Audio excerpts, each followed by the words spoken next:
try everything you can to make your marriage work, but when it gets to the point when it's clear that it isn't going to work, then you need a really great support network around you. What helped me most to get through was the fact that I still believed in love no matter what, and the fact that I really loved my husband, and it came to me quite suddenly that actually there was no reason why I should stop loving him. I might not love the things that he did, but there was no reason not to love him anymore. I jumped straight into another relationship. I had all this love to give someone, so I found someone to give it to, and that was just purely a crutch. We share a lot of friends because we met when we were so young. So one of my objectives for recovery was being able to sit in a room with him, and I knew that that meant I would have to meet and accept the lady that he met. The lowest moment was just actually starting to understand the gravity of the situation, because jumping into this other relationship was my basic self-protection mechanism, purely trying to put a plaster on it, move on. It's basically how I sort of approached life, really. Never really dealt with any pain, although there had been plenty of it. And I was able to have a very normal meal with all my friends, with him there, and his new partner, who was the lady that he had the affair with. And actually, I felt really okay with it. Instead of looking at him and thinking, that's my ex-husband, it was like meeting an old friend and his new girlfriend. The whole process has really taken all the pain and hurt out of the whole situation, and I'm so grateful. The course is designed to give you hope and confidence, to get through all the issues related to separation and divorce, to get through that dark tunnel. Our experience is actually that the material that we cover, the tools and the skills that we've covered already on this course, will not just help you successfully move on, but also actually enable you to have better relationships across all your friends and social lives. But first of all, before we go on to cover that aspect, let's just recap on what we've covered over the first few sessions. I think it's always helpful to remind yourselves what we've been talking through and what you found helpful. Really, when you look back, there are 4 key tools and skills that we've talked about, which cover the whole course. Firstly, it's about recognizing your feelings and your thoughts. We talked about recognizing what we're feeling and thinking, and that process of owning and recognizing the thoughts that we went through in that first session can be helpful in themselves. For us, going through separation and divorce, often those feelings and those thoughts are painful. But pain needs a response. It's no good just leaving those thoughts and issues like landmines waiting to explode later on in our lives. We looked at some of the ways to survive each day, taking one day at a time, maybe even laughing a bit, being kind to yourself. We banned the thought of, I am a failure. This relationship may have not been successful. However, you have lots of other skills, gifts, and talents, and a bright future ahead. We discussed some of the common feelings that you might be going through: anger, fear, depression, and looked at some of the ways of dealing with those issues. And I'll say again, if you're still feeling low, if you're still feeling like you can't get out of that rut, the same feelings going round and round your head, the same thoughts, and you're still finding it difficult, do shout, find help. Like I said right at the beginning, this could be the hardest episode in your life. So just invest some time, maybe invest some money, see a counselor, see your doctor, just try and find some help. There is lots of help out there. That's the first real tool, recognizing your thoughts and your feelings. Then the second tool, building your confidence through good communication and resolving conflict. An improved ability to communicate is a vital tool in building your self-confidence. We talked about having a positive attitude. Things might be difficult, and actually we said we can't change our ex. We can't change the events, but we can change our outlook, and that will affect your future. Having a positive attitude to that communication and rebuilding some of that communication is key. And we talked about being able to express ourselves well. We talked about the difference between facts and feelings. We looked at how to listen. What's the most important thing? And we also talked about creating healthy boundaries. Those things really help good communication. But however good your communication is, there'll always be conflict. And so we talked about the structure to help you get through conflict, to manage it in a controlled and constructive manner. Those skills of building communication and finding a little bit more confidence in resolving conflict will build your self-confidence. Then the third skill, letting go of the past. We talked a lot here about acceptance being a key step to be able to move on, and then also about forgiveness. Ceasing to hold something against the other person and stopping the punishment. That may be against someone else, or it may be for yourself. Ceasing to hold it against yourself. Ceasing to punish yourself. And those are the key things that make up forgiveness, of letting go. And once you can let go of that past and break the chains that hold you back there, then there's a natural turning away and looking forward to the future. We talked about doing that again and again. That hard path of the memories coming back to haunt you, and us needing to let go of that past again and again. But all that together gives you the freedom and enables you to be able to successfully move on. That's the third key skill, letting go of the past. And then the fourth one is about building successful relationships. We recognize that you're going through a huge change in your life. And that change will affect the way you relate to your friends, your family, your children, your social friends, anyone you meet. And we talked about the acknowledgement that this is not about you. This is all about a changing environment. Your changing life means that friends will change. We talked about having a trusted friend come alongside you, someone who you can talk to about everything, what's on your mind, that you can trust, you can offload, and you can listen to. You respect their views. And they're important people to encourage, to nurture, to have around you at this time. It's a moment when we can start to look forward, start to look at, well, what do we want life to look like in the future?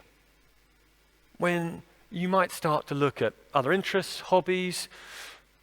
Now, I know that some of you may not feel that you have any energy or inclination to do any of those new things. However, so many stories talk about that actually giving you self-confidence, giving you perspective. And if you can, it's a great thing to do to build up your self-esteem.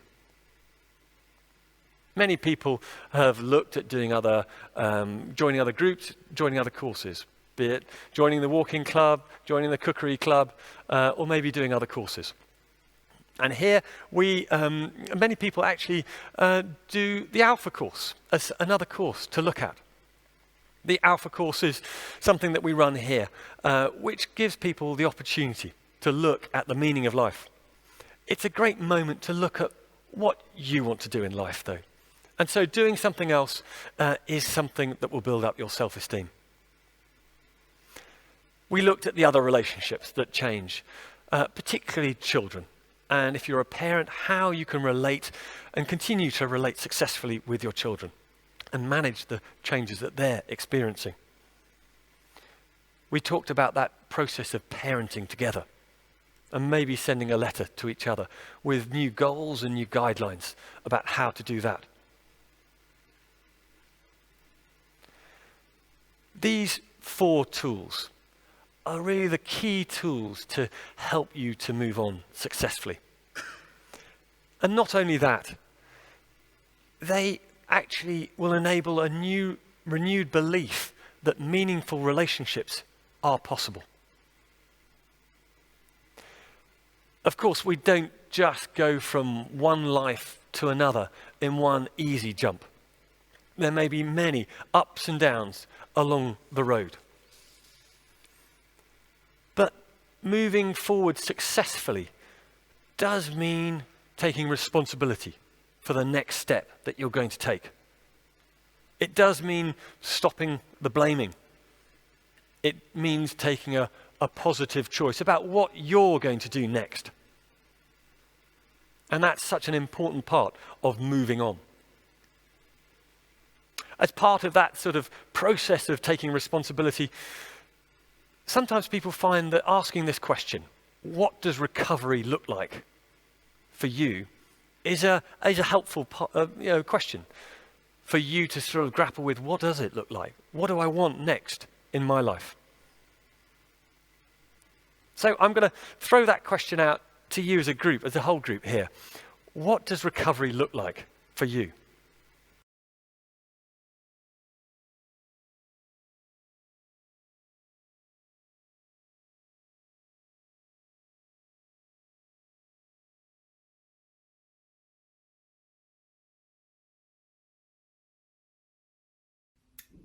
Before we move on to discuss the skills to build better relationships in general, I want to pause and reflect on your ongoing relationship with your ex. There may be some people here who have a hope, however small, of re-establishing a marriage relationship. Marriage is a substantial public declaration with significant promises and vows. We all know how bad divorce can be, and we have already discussed the potential impact on children. Therefore, we must be wary of the whole divorce process getting out of control too quickly. I have heard many people say that a sharp dispute can quickly become more serious and lead into separation, followed by divorce proceedings, and heading into singleness without knowing what has hit them. For everyone here who is not yet legally divorced, it is really important for you to stop and think, is there anything more I can do to prevent it? For me, I really didn't want to divorce. I spent a long time talking to my pastor and speaking to Neil and trying to be certain that it was what he really wanted. It was complicated with my ex. He wasn't prepared to end the affair, but he couldn't choose between us. He also wasn't prepared to go to counselling either.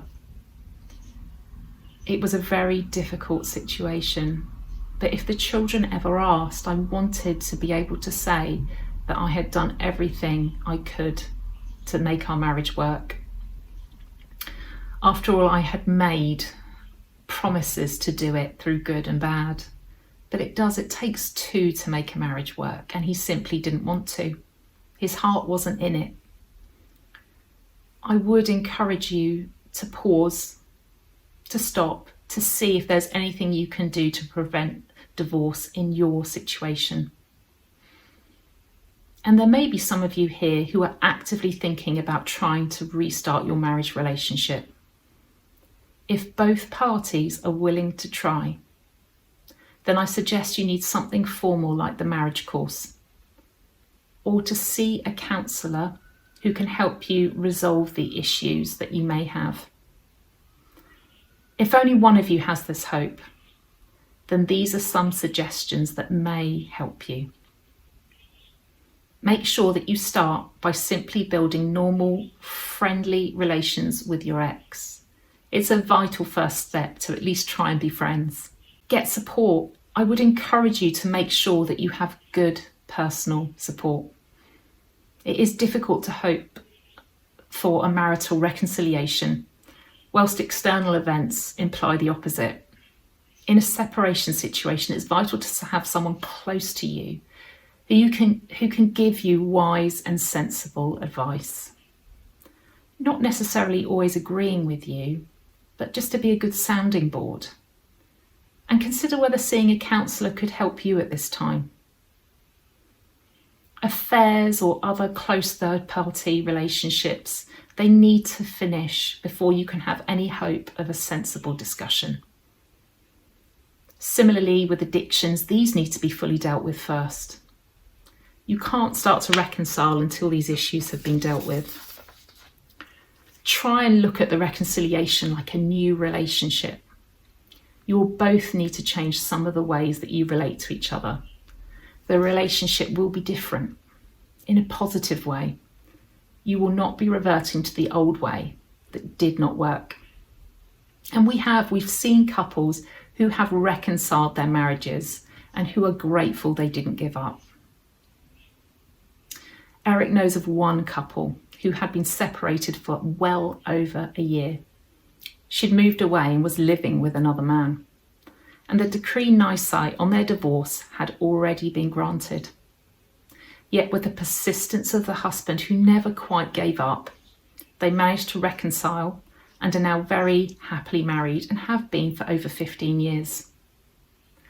If in the end you are not able to get back together, an important step in being able to move on successfully is being able to sign off with your ex in a good way. The most important point here is that if we can have sensible, pleasant, civil relationships with our ex, then we are in a far better position to move on in our own lives. And if you have children together, then this is vital. But for all of us, if we can wish our ex well, it will help us to gain a sense of closure. For some of you, you don't need to continue to talk to your ex, and you probably don't want to. But you may be worrying what you'll do if you bump into them in the street. You know, how will you react? So the best way to counteract this is to sign off on a good note. After everything has finished, try and have some contact in a friendly manner. Wish them well. If you wish them well the last time you spoke to them, then the next time you meet, you can continue a positive conversation. It would just be so much easier.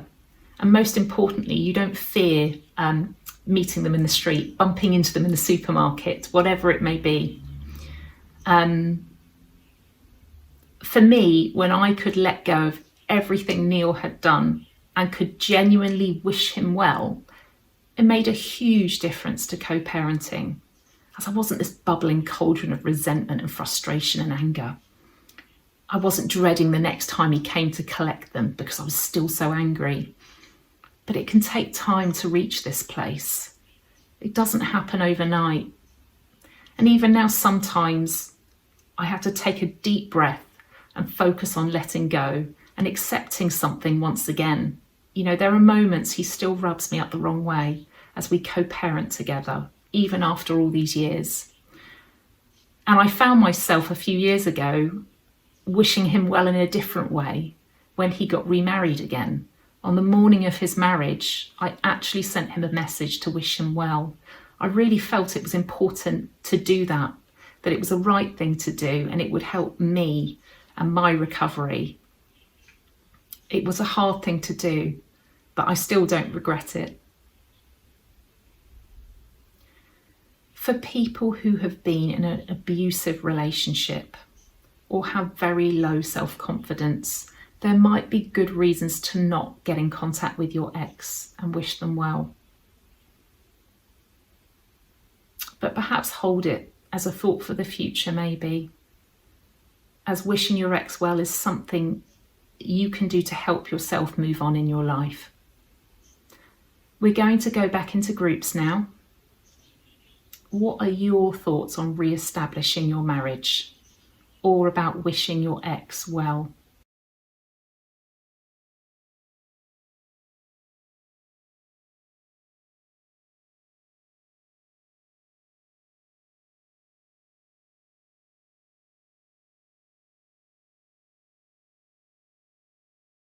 Whether we are speaking to our ex or not, a vital part of moving on is being able to build strong, meaningful relationships. These relationships with family, friends, work colleagues at school, neighbours, or even our ex will help us to focus on the future and give us meaning and purpose. We are going to look at these skills that make relationships work. But before we do this, I just wanted to touch briefly on getting into an intimate relationship too quickly. I'm sure for some of you, dating is the furthest thing on your mind right now. And in fact, I think the right time to date again is when you're happy on your own. You've moved on, you've let go of the past. My self-esteem was very low after my ex left me for someone 10 years younger. They were a lot slimmer than me at the time, who'd just had 2 babies, and none of it helped. And I have had a number of dating disasters in the last 8 years or so. I've made a fair amount of mistakes. So I've certainly learnt the hard way. I needed to work on myself before I started dating again. I needed to find myself. Who was I? What did I like doing? You know, and the longer you're married for, the more daunting it is being single again. It is incredibly difficult. It can seem reassuring and help us to feel lovable and attractive again to date. But we're in a vulnerable place, and a new intimate relationship too soon is not the solution to our problems. Some friends will want to help. You know, they might try and set you up on a blind date. I've turned up to events and I've been seated by the only other single person in the room. I've even had friends suggest that a casual involvement would help me to move on in my life. But if you ever felt used and rejected in your marriage, then sleeping with someone else who isn't serious about you, it can leave you feeling even worse. But it can be very difficult being single again. We all want intimacy. The issue is deciding what we do with all these feelings. So what can we do? Here are some ideas. We need to channel our feelings into other activities. It is possible to have a fulfilling life without a physical relationship. For some people, it helps to pour your energies into new activities or work opportunities, giving you that sense you're building for the future. Close friends are a great compensation. You can still have warm, affectionate and intimate non-sexual relationships with good friends. You know, a good cuddle can do wonders. It releases oxytocin, which is proven to reduce cortisol and adrenaline. I mean, what could be better than that? It's important to stay away from sexually explicit films or porn that can give a short-term high, but a longer-term low. So it involves avoiding those films, books, magazines, anything that leaves you feeling dissatisfied with your life.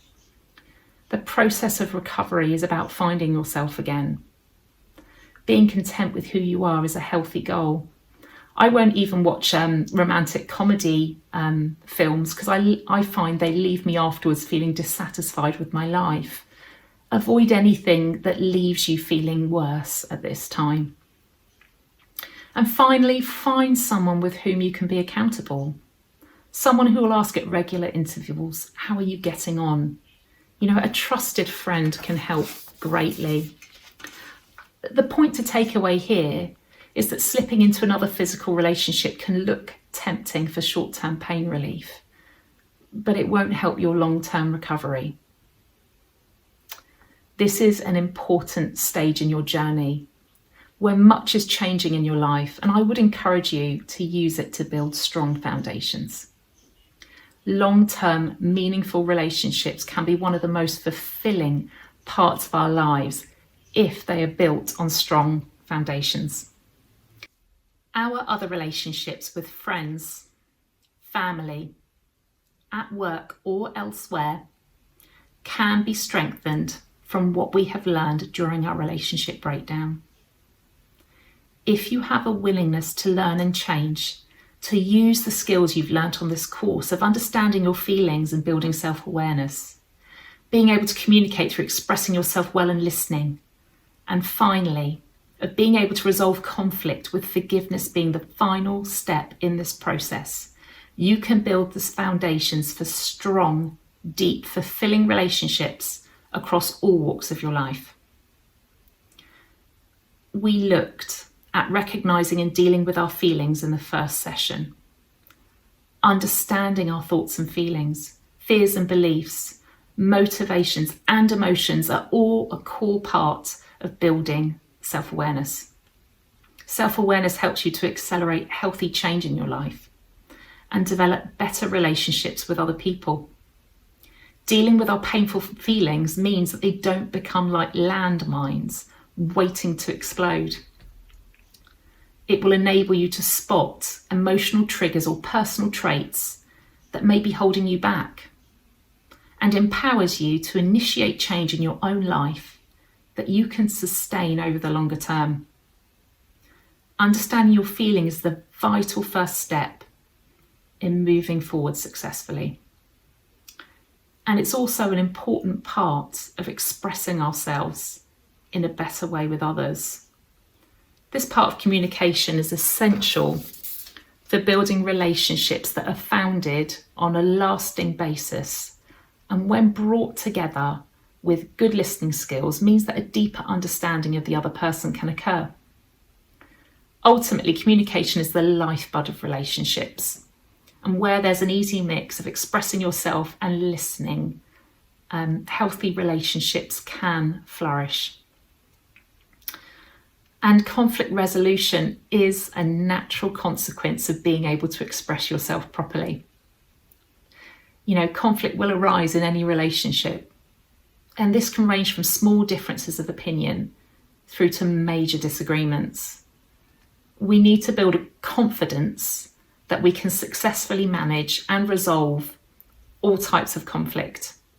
This will remove the fear of raising issues that we know might lead to disagreement, or the reaction of running away from arguments without having resolved them. And the final step in conflict resolution is forgiveness, where you can let go and fully move on from any guilt or hurt that has been experienced. Conflict resolution and forgiveness are vital skills in all ongoing relationships in your life. And my baggage definitely got in the way of relationships with friends, family and work colleagues for a while. I do remember this distinct feeling of unease, a lack of confidence and a difficulty in making easy conversation. I used to think, do I talk about my divorce? I have, the self-analysis on, why are they looking at me that way? They were all signs that I wasn't fully recovered. I realised that unless I had worked through the pain and hurt from my relationship breakdown, and I started to correct my own less than helpful attitudes, that I would take the same problems with me into my other relationships in my life. And forgiveness was also a really big turning point for me. It enabled me to get rid of the baggage in my life, and it freed me to enjoy better relationships.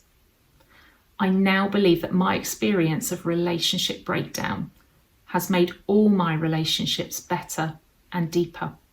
I wouldn't wish it on my worst enemy, but I'm a better person for what I've been through. For those of us with children, there is an added incentive for working on healthy relationships in your life, both with your ex and others.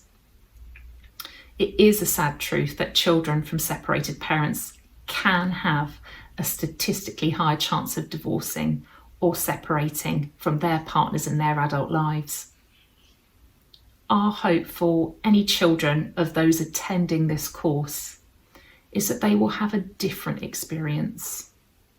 Yes, their parents may have separated, but if their parents become successful co-parents together, and if their parents model healthy relationships in all other areas of their lives, these children will learn by experience and will have a much stronger chance of successful and meaningful relationships in their own lives. For some here, that may be reason enough to choose to forgive and move on well. It certainly was for me. We're going to go back into our groups again now. What is your goal for the next few months?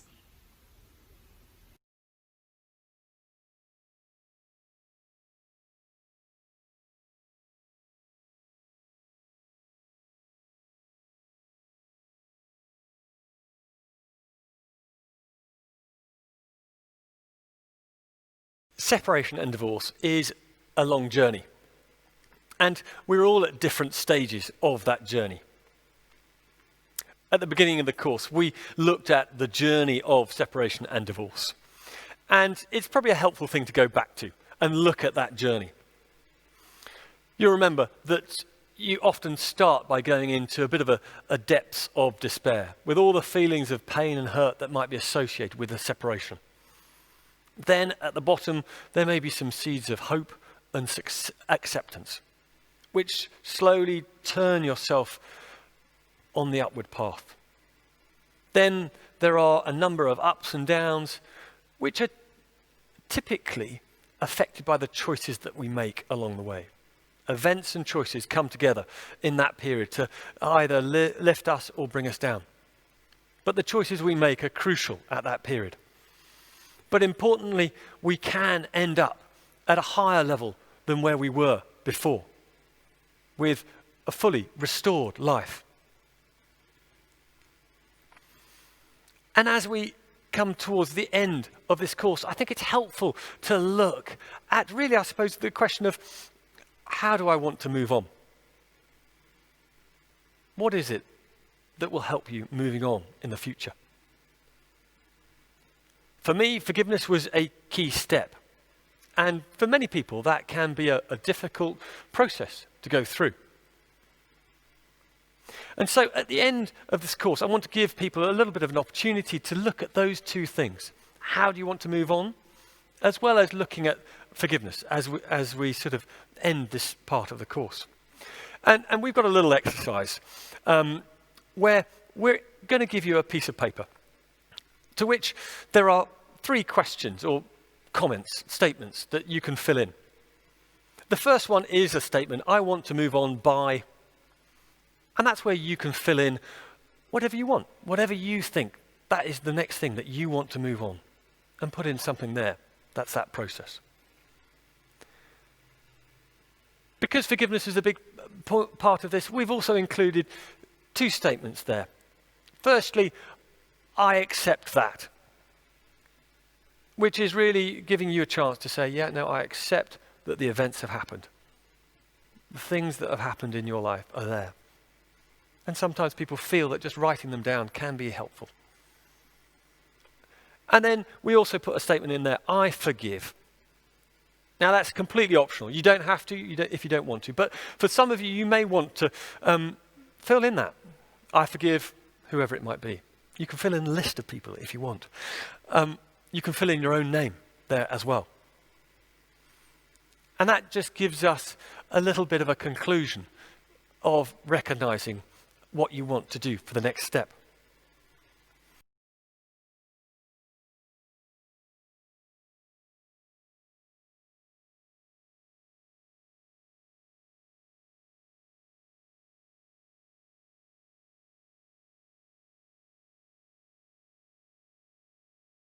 There may be a number of different feelings and thoughts when we come to the end of this course. I suppose there may be 3 different ways that you might be feeling. Firstly, you might still be in that sort of shock and disbelief stage.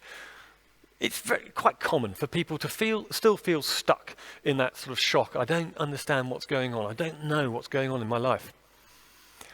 And if that's you, then I would encourage you to maybe come back if you want on the course. We've had many people who have done that before, who are just struggling, and you're most welcome. We'd be delighted if you want to come back on the course. If that's you, though, don't get out of touch with the people in your group. Stay close to people that are around you. Others of you may be feeling, I feel fragile, but I can see the way forward. I can see the next steps that I have to take. And if that's you, again, I would encourage you, don't get isolated. It's so easy to get isolated when things go wrong or events change. So stay in touch with us. Others of you may feel that, no, I feel actually reasonably sorted. I feel that I'm ready for the next stage of my life. And if that's you, then you're in a really strong position to be able to move on successfully. And also, I would encourage you to look out for others who have gone through, who are going through separation and divorce, because we all need help on the way. And your experience can be an immense help to others who are going through similar situation. If you'd like to come and help on the course, then please do. Come and help others in a similar situation to yourselves.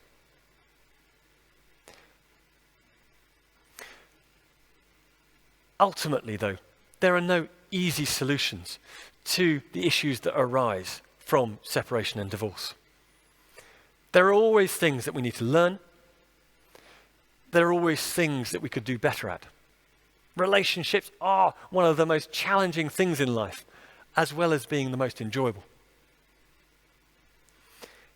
This course, though, is designed to give you the tools to be able to move on successfully, and also to be confident of being able to have good, deep, meaningful relationships in the future.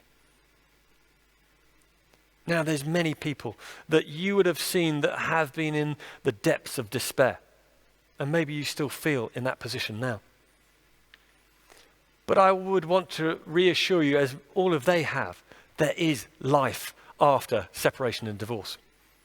It's not just light at the end of the tunnel. There is the potential in the future for a restored, fulfilled life in the future. And that's a real opportunity. We've had a number of people be able to come up and talk to us about their experience. And Helen has said that she'd come up and tell us a little bit about hers. Thank you, Helen, for coming up. Tell us a bit about your background. How did you come to be here? So when I was 16, I met my husband. We were together for about 10 years before we decided to get married. And then we were married just shy of 4 years before. It was a very good marriage. We were very happy. And he came home one night and said we had a problem. And that problem turned out to be a 26-year-old lady at his office. And he'd started having an affair. Right. So that was a complete shock to me, because I really was in the smug married category. I thought I had a really good relationship. I thought that we were doing all the right things. We used to talk about feelings and difficult things like that, and lots of our friends kind of, I remember one friend used to call us one of her forever couples, because she thought we'd really, got it made. So it was a big shock, What were the feelings like when you were going through that period? I remember the morning after he told me about the affair. I remember thinking about that expression that somebody left a bitter taste in your mouth, because adrenaline has a bitter taste. And I was in so much shock because I just couldn't comprehend what had happened. And I think I was in shock for about 3 months, actually. It took a long time. And you'd sort of have that moment in the morning where you'd wake up and then it would sort of hit you all over again what had happened. Yeah. So yeah, it was really tough. especially to start with. So what happened? Well, I went through a number of different phases. I sort of went through a superwoman phase where I decided that I could do everything. So I decided I was going to move to London. I was running my own business at the time, which was a new business. And although it was making some money, it wasn't really enough to survive on. But I kind of just decided that I was going to move to London anyway, and threw myself into that, and had totally unrealistic expectations of how long it would take me to sort of get over the whole thing. Right.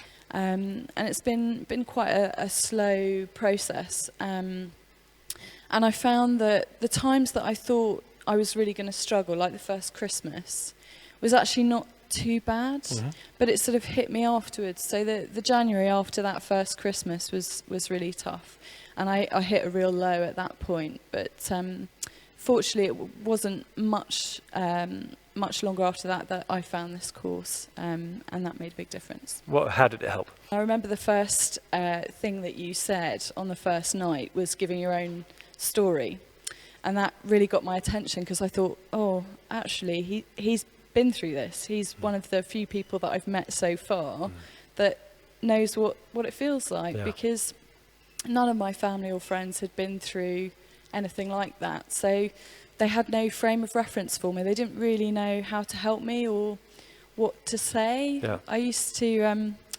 get platitude rage, because lots of friends would say things like, "Time's a great healer." Or you could have any man that you wanted. Well, that's not true, because I wanted my husband and he's just left. So I used to get quite wound up by those things, and I think it was just that they didn't know what to say to me. So they would sort of trot out these stock phrases, and it just felt like they were sort of minimising the whole thing. But I do have lovely friends and family, and they have been brilliant. It just took a while to sort of work out how they could help me.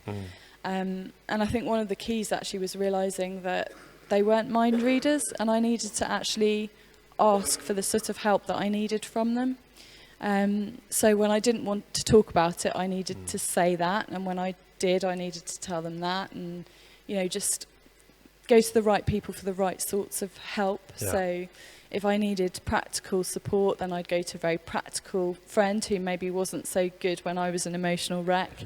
And when I was feeling emotional, I'd go to the very sensitive, sort of good listener sort of friend. So that was really helpful.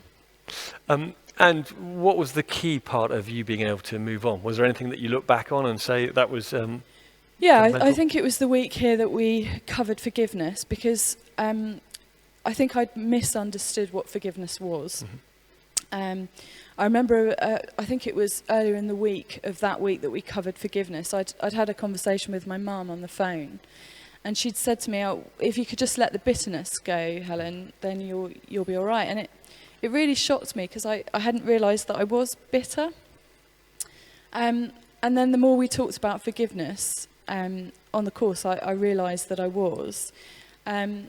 And I'd sort of thought that the forgiveness side was just a feeling that would catch up with me eventually in time. I didn't realise it was a choice that I could make. And it wasn't easy, and it's taken quite a long time. But knowing that it was something practical that I could do, to start with on a more than daily basis, it's just, that's really changed things for me. What difference has it made? Well, because my ex and I met when we were very young, all of our university friends, and indeed the friends from school, are joint friends. So although we didn't have children together, I knew that I wanted to get to the point where I could stand in a room with him and it not be an issue, because I wanted to keep those friends in my life. And going through that process of forgiveness meant that I was able to sort of go to a reunion that he was invited to, as was his new girlfriend, and to not feel all that hurt, to be able to sit at a dinner table with them and lots of other people, and for that to just be okay, and it to feel fairly normal, which really surprised me. What if there's someone here going through the same process as you? What would you say to them? I think just be kind to yourself. I went through a phase where I was convinced that any relationship that falls apart is kind of 50-50. So I went on this very ruthless, very self-destructive quest for answers around why my marriage had failed. And although I think some reflection on what went on is helpful, I think I took it way beyond that. And also be kind to yourself in terms of how long it takes to recover, because it doesn't happen overnight. And I think the temptation is to put this huge pressure on yourself that actually, I'm going to be fine. I remember telling myself that I was going to deal with it all in 3 months, which was just totally unrealistic. But I remember somebody saying to me, it'll take you 2 years, and I was horrified by that idea. Because I thought what they meant was that I would feel how I felt in that moment for 2 years, right, yes. Which was pretty low. And that hasn't been the case at all, but it does take time. And how do you feel now? Where do you feel like on the journey of separation and divorce? Really good. I think I feel happier now actually than I ever have. Mm-hmm. It is like bereavement. There are still things that crop up from time to time that make you feel sad, but I'm sort of okay with that, because what happened was sad, and that's a natural reaction. But I find the sort of bounce rate has changed, whereas before, if something happened, if one of those emotional landmines went off, that could be me feeling down for a week. Now it's maybe 10 minutes or half an hour, and then I feel okay again. So, yeah, pretty good. Brilliant. Thank you so much, Helen. No worries. Thank you very much. Thanks.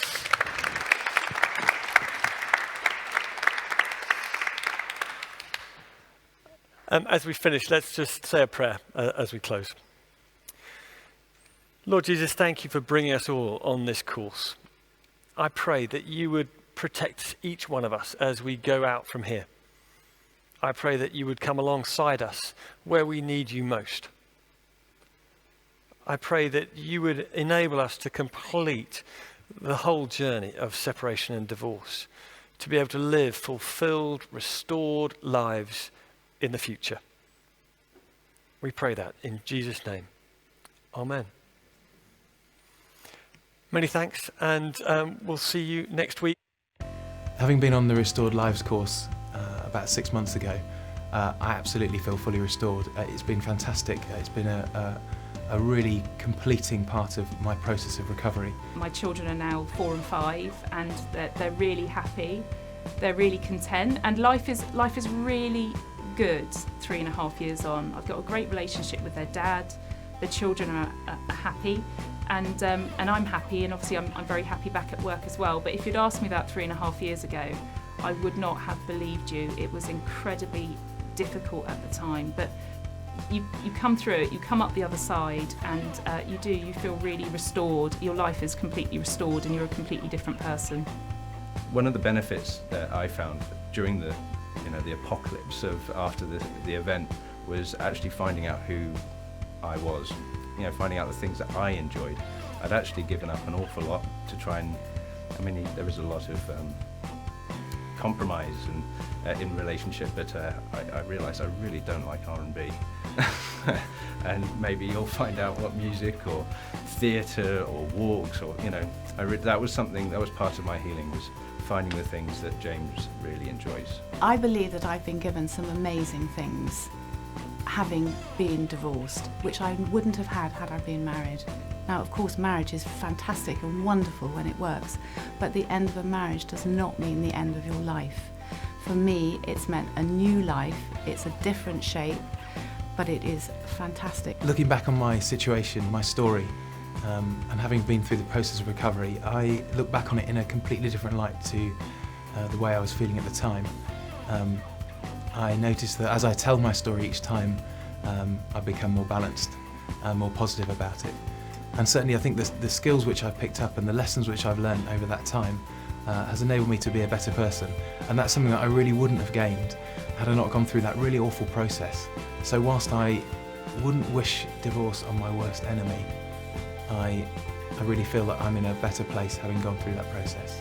So, although it's been really tough, and I wouldn't want to minimise how difficult it's been.